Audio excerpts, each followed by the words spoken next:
Buenas tardes, maestra. Nosotros somos el equipo número 3 y en esta ocasión le vamos a presentar la unidad 5, procesos biológicos. El equipo está conformado por González Salazar María Victoria, Jiménez Martínez Luis Brian, Valdés Hernández Luis Gerardo, Martínez Pérez René Alexis, Juárez de la Cruz José Daniel y un servidor Gaspar Vallejo Alan Alejandro. ¿Qué son los procesos biológicos en el tratamiento de aguas residuales? El tratamiento biológico de aguas residuales se lleva a cabo mediante una serie de importantes procesos de tratamiento que tienen en común la utilización de microorganismos, entre los que destacan mayormente las bacterias, para llevar a cabo la eliminación de componentes solubles en el agua. Básicamente, estos tratamientos son a base de microorganismos, de ya sea bacterias, hongos, algún tipo de algas. Estos organismos se encuentran dentro de un reactor en el cual pues pasa el agua sucia, el agua contaminada o el agua residual a través de y pues estos microorganismos son los que se encargan de limpiar y de tratar el agua. Aquí podemos ver una imagen donde está un digestor biológico. Aquí es donde van las bacterias, los hongos, algas, todos los microorganismos que se utilizarán para el tratamiento de esta agua. Podemos ver cómo va a entrar el agua por aquí y va a salir de este lado hacia un agua tratada o un lodo de recirculación. De este lado podemos ver que puede haber un sedimentador primario y un sedimentador secundario para básicamente reforzar el tratamiento que se le está dando al agua y dejar cualquier material flotante en estos sedimentadores y para que salga el agua de mejor calidad. Estos procesos aprovechan la capacidad de los microorganismos de asimilar la materia orgánica y los nutrientes, ya sea nitrógeno y fósforo en su mayoría, disueltos en el agua residual para su propio crecimiento. Cuando se reproducen, se agregan entre ellos y forman unos flóculos macroscópicos con suficiente masa crítica para decantar en un tiempo razonable. En la mayor parte de los casos, la materia orgánica constituye la fuente de energía y de carbono que necesitan los microorganismos para su crecimiento. Además, también es necesaria la presencia de nutrientes que contengan los elementos esenciales para su crecimiento, especialmente nitrógeno y fósforo, y por último, en el caso de los sistemas aerobios, la presencia de oxígeno disuelto en el agua. El oxígeno no es imprescindible, ya que los microorganismos son capaces de degradar la materia orgánica también en condiciones anaerobias. Básicamente podemos tener dos tipos de procesos, un proceso aerobio en el cual las bacterias que están dentro del reactor ocupan oxígeno para poder mantenerse con vida y llevar a cabo su metabolismo completo, añadiéndole también los nutrientes que están en el agua a tratar y la materia que se va a degradar. Y por otro lado tenemos el proceso anaeróbico en el cual las bacterias pues no necesitan oxígeno para llevar a cabo su metabolismo y pueden degradar la materia y consumir los nutrientes o los elementos que están en esa agua sin ninguna clase de problema.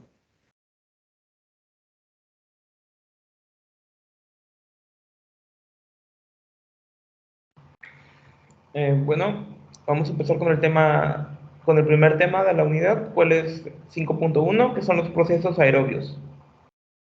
Los sistemas aeróbicos de tratamiento de aguas residuales aprovechan la capacidad de los microorganismos de asimilar materia orgánica y nutrientes, entre ellos el nitrógeno y el fósforo, disueltos en el agua residual para su propio crecimiento en presencia de oxígeno, que actuará como aceptor de electrones en el proceso de oxidación de la materia orgánica. Tenemos aquí lo que viene siendo un tanque donde se lleva a cabo los procesos aerobios. Vemos que es la entrada de aguas residuales y como este pasa por distintas cámaras para lograr que el agua salga ya tratada. Siguiente, por favor.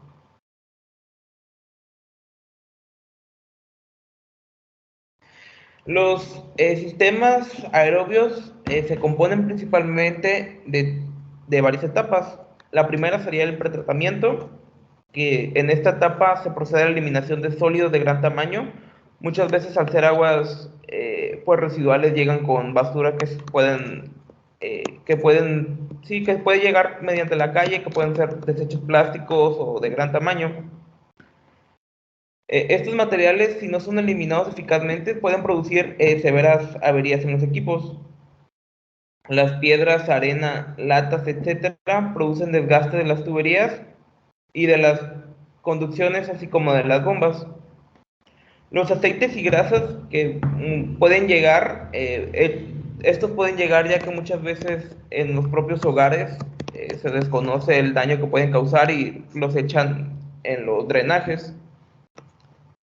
Eh, También son eliminados en esta etapa con el fin de evitar que el tratamiento biológico se ralentice, su rendimiento disminuya, así como la calidad del efluente.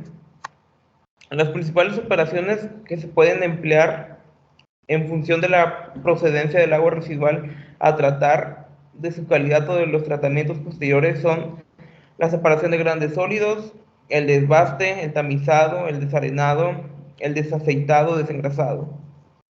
Pues creo que la separación de grandes sólidos, pues como mencionamos, son basura que puede llegar.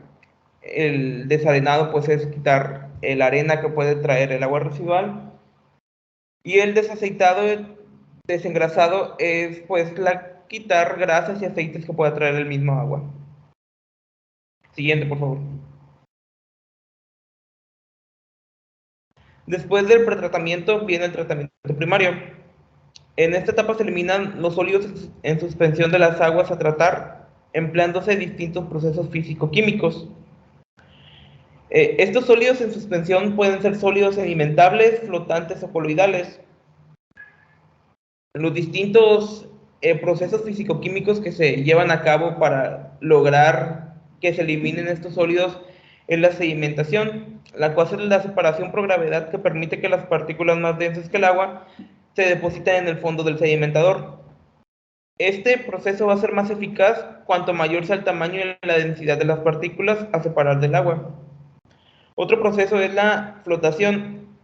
Esta se fundamenta en la diferencia de densidades y permite separar la materia sólida o líquida de menor densidad que la del fluido que asciende a la superficie.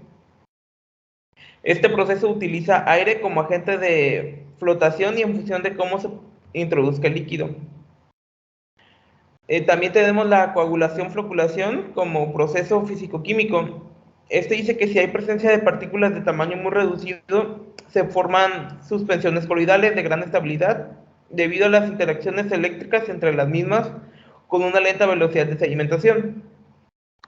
Y por último tenemos la filtración, que la filtración es una operación en la que se hace pasar el agua a través de un medio poroso con el objetivo de retener la mayor cantidad posible de materia en suspensión. El medio poroso tradicionalmente utilizado es lecho arena de altura variable.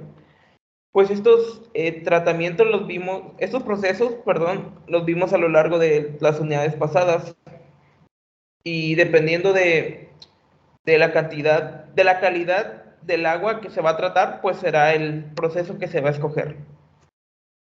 Siguiente.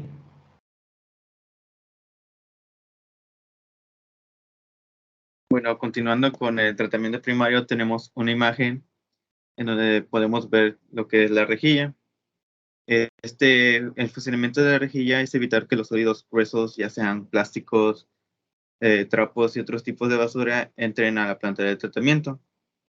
Después tenemos el desarenador, que consiste en separar la arena de otras materias presentes en el agua, en especial lo que es la materia orgánica,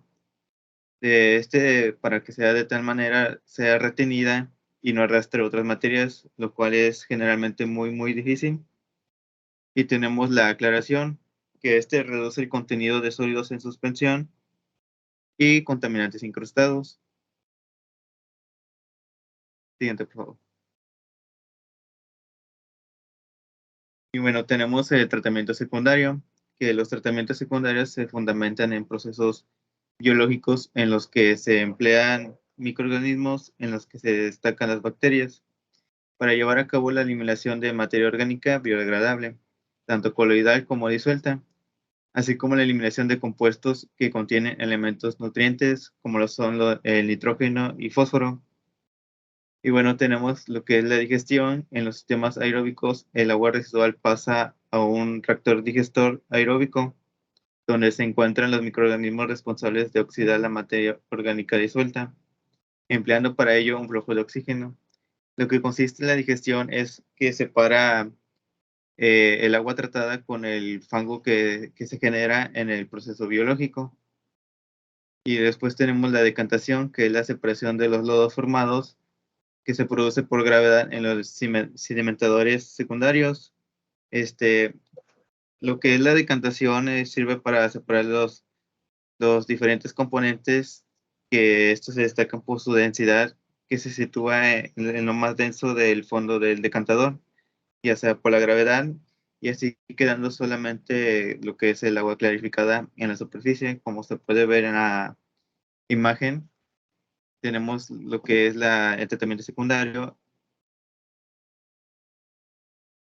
y bueno, tenemos el tratamiento terciario, que en función de la calidad del fuente obtenido, del destino final del mismo y de la legislación vinculada en cada caso, se aplica un tratamiento terciario al mismo, con el fin de eliminar la carga orgánica residual y aquellas sustancias contaminantes no eliminadas en los tratamientos secundarios, como por ejemplo los nutrientes, el fósforo y nitrógeno.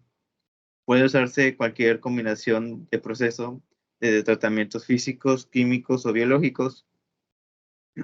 Generalmente serán procesos de filtración como lo son la microfiltración y la ultrafiltración, como lo es también el intercambio iónico, la osmosis inversa, absorción, membrana, desinfección, cloración, ozononización y electrodesinfección.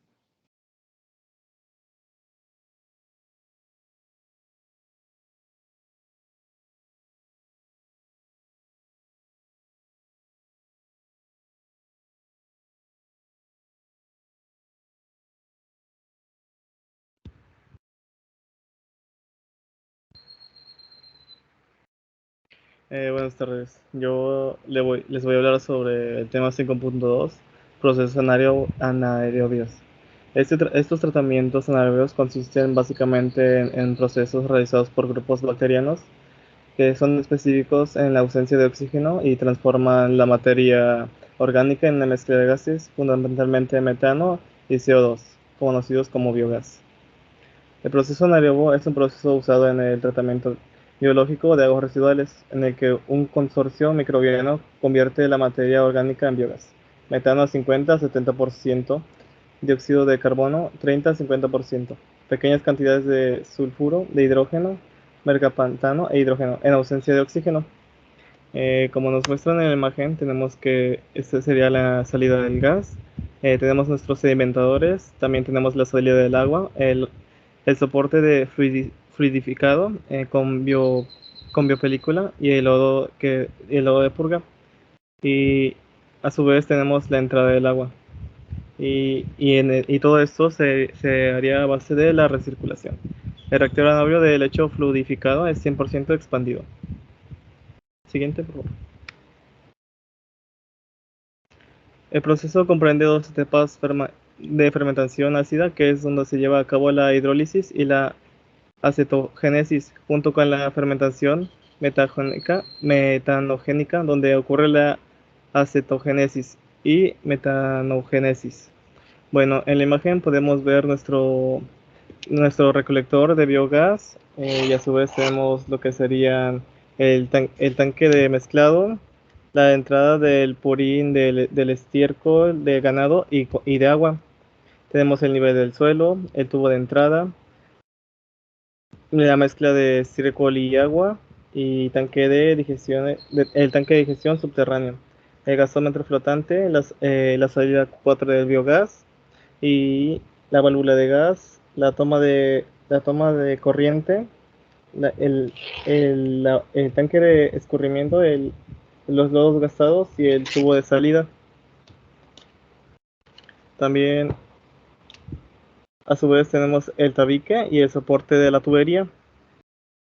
Y esto que nos muestra la imagen sería la planta de biogás tipo subterránea de gas flotante. Siguiente, por favor.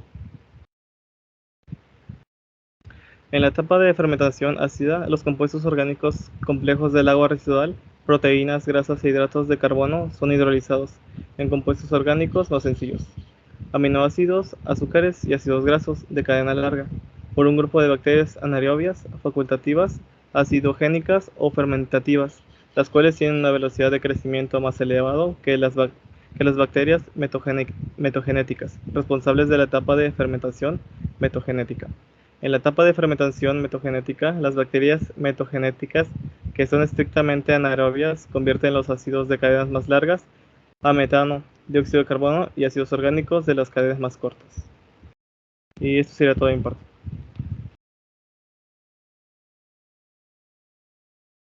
Ahora les hablaremos sobre el 5.3, que son los procesos naturales. En estos procesos se engloban aquellos procedimientos en los que el tratamiento principal es proporcionado por un componente del medio natural. Habitualmente se diferencian dos grandes grupos, como los métodos de tratamiento mediante la aplicación en el terreno y los sistemas acuáticos. En todos ellos, el efecto depurador se debe a la acción de la vegetación del suelo y microorganismos, como terrestres y acuáticos. Y en menor medida a la acción de animales superiores sin la intervención de agentes y artificiales. Aquí tenemos cómo se está descargando en como una pileta o algo así, en donde tenemos los sólidos en suspensión, que son la materia orgánica, con nitrógeno, con fósforo, con los patógenos. De ahí pasa también a un proceso de filtración, a un proceso de degradación, a un proceso de desnitrificación, a una absorción de precipitación y a la reacción filtración, absorción. Sigue, por favor.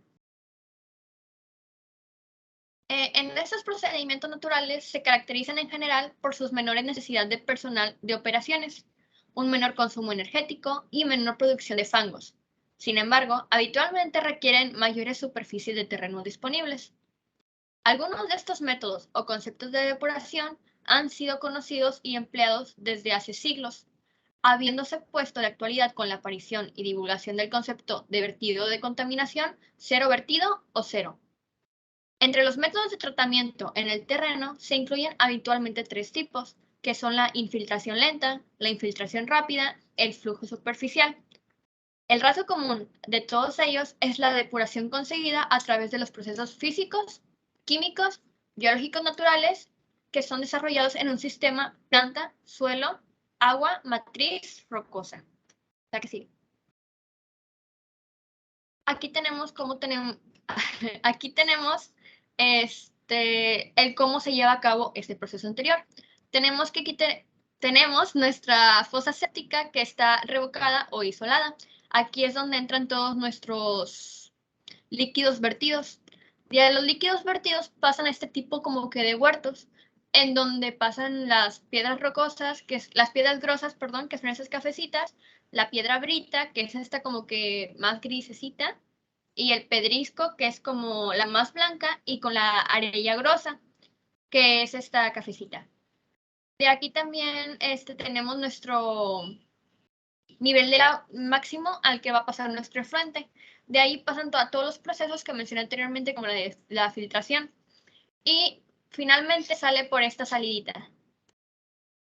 La que sigue.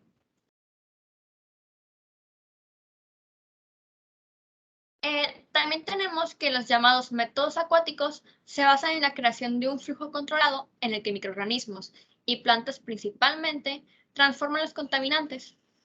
Estos incluyen tres tipos básicos, que son los lagunajes, los humedales y los cultivos acuáticos, que más o menos son las plantas flotantes.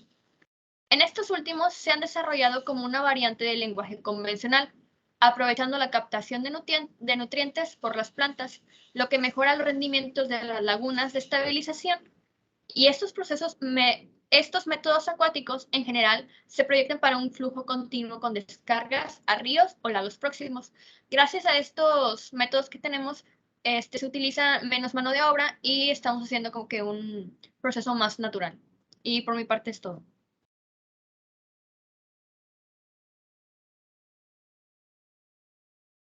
Bueno, muy bien. Yo les voy a hablar del 5.4, que nos indica la digestión de lodos. Como una pequeña introducción de digestión de lodos, tenemos que es producida en las plantas de tratamiento de aguas residuales, que durante su proceso pasa por la fase primaria, secundaria y terciaria. Aquí se involucra una combinación de procesos como son los físicos, los químicos y los biológicos. En la parte de abajo tenemos como que los equipos que se utilizan en la planta de tratamientos, que esto puede ser la cibra, el tanque de aclimatación, tanque de aireación, el clarificador, el tanque de concentración, el deshidratador, claro que la efluente, que es la materia orgánica que entra, y todo esto con el fin de hacer una descarga de aguas residuales. Dale la siguiente.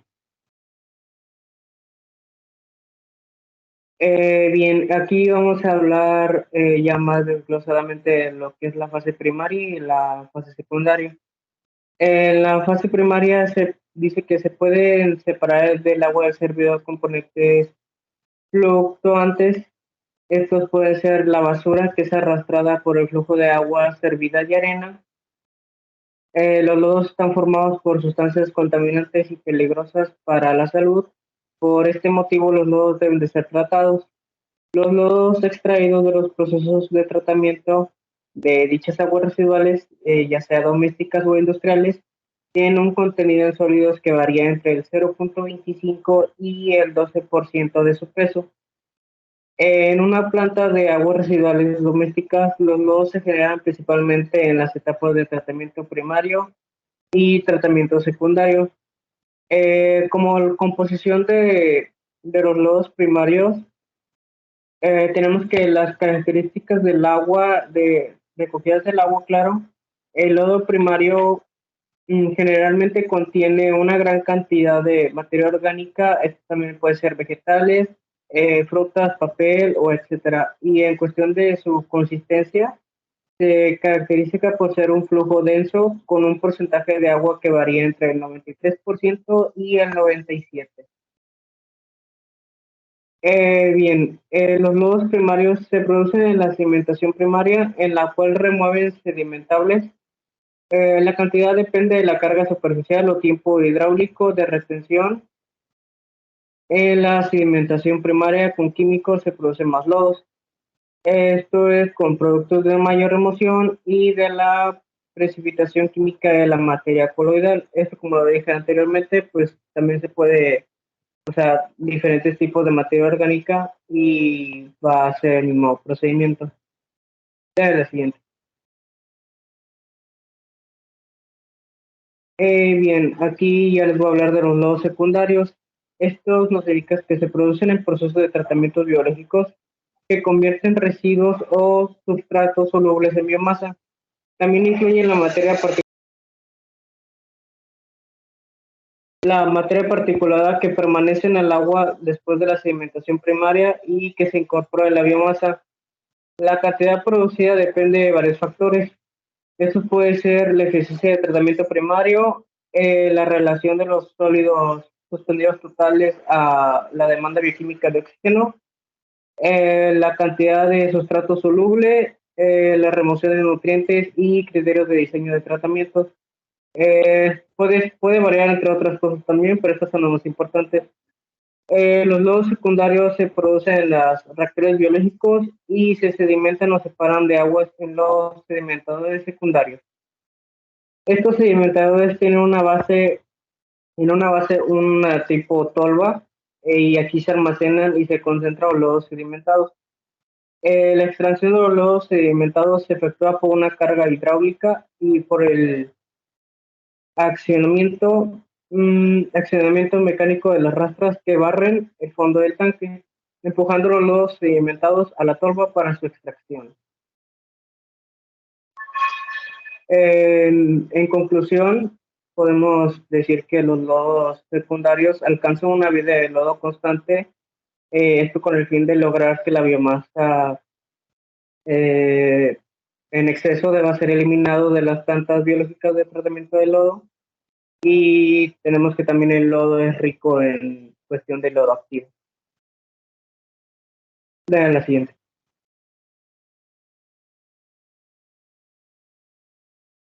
Bien, aquí tenemos una imagen donde nos muestra unos tipos de mecanismos de aeración y de sedimentación.